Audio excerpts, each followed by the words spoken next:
Hello, and welcome to this feature tour showing off what can be done with the notes in a FaithLink app. You can see that I just opened the app pressing the icon, but I did have the ability to use quick actions to open notes there if I'd wanted to. But I'm just going to go straight into notes here from the tab bar, and you were in the notes for Mosaic, Cincinnati. You can see here that you have a banner at the top as well as a title and a subtitle. And the banner can be anything you want it to be. In this case, it's a generic banner because I believe this is a standalone message for Mosaic Cincinnati. But I also see this church specifically using sermon series graphics. So you can do whatever you want on a week-to-week basis. Below that is the title for the sermon, in this case, The Betrayal of Easter. And you can see next to that title is a little note icon. That indicates that a personal note has been taken on that section. So if I touch the Betrayal of Easter or that little icon, it will take me into the notes I've taken. Whereas if I touch the description, there are no notes that have been taken on that section. And I can go back to the betrayal to show you, hey, there's the notes still there. Below that are calls to action, like sign up to serve, plan your Easter visit. This is up to a church. They can put as many of these as they want. They can put them wherever they want in the notes. If for some reason they want to pepper them throughout the notes, they can go everywhere. But here you can see it's almost time for Easter, hence the Betrayal for Easter message. And you can see that there are options to sign up to serve at an event the church is having, or to plan your Easter visit, so you can invite friends or family to join and they can get VIP treatment by filling out this form. So I'm going to go ahead and click the sign up to serve just so you can see how that works. So I just touched that and it took you into Sign Up Genius. Now, Sign Up Genius is not affiliated with FaithLink apps, but it just shows how they had a link to sign up and they could just easily add that link into their notes and take people out as a call to action to whatever they wanted to do. So you could use this for giving, for taking the user to a section of your website, or whatever you want to use it for.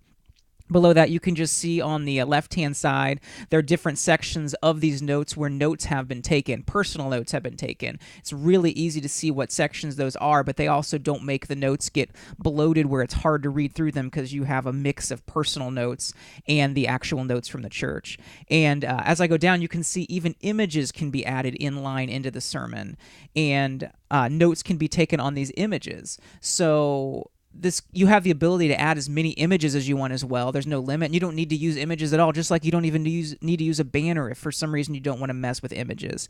Once the message is done, the user can scroll down to the bottom and there's an email sermons button, and that will just open an email form, and you can see there's all these asterisks with capitalized personal note written, and this shows and separates where personal notes have been taken in the message, and you can see they're in line where they were taken. So it's not like there's just a big block of notes at the bottom, as you will see in many cases. But in this case, you actually have the notes taken where the user took them, and then they can email the notes, and if they want, they can set up in their email client so that those notes go into an archive on their email client like Gmail. And I say this because I specifically talked to someone a week and a half ago who was telling me how much they loved notes because it allowed them to be able to just email them to themselves and they didn't even have to think about it. They just saw them all go into their archive and they could go back and check on them without worrying about it.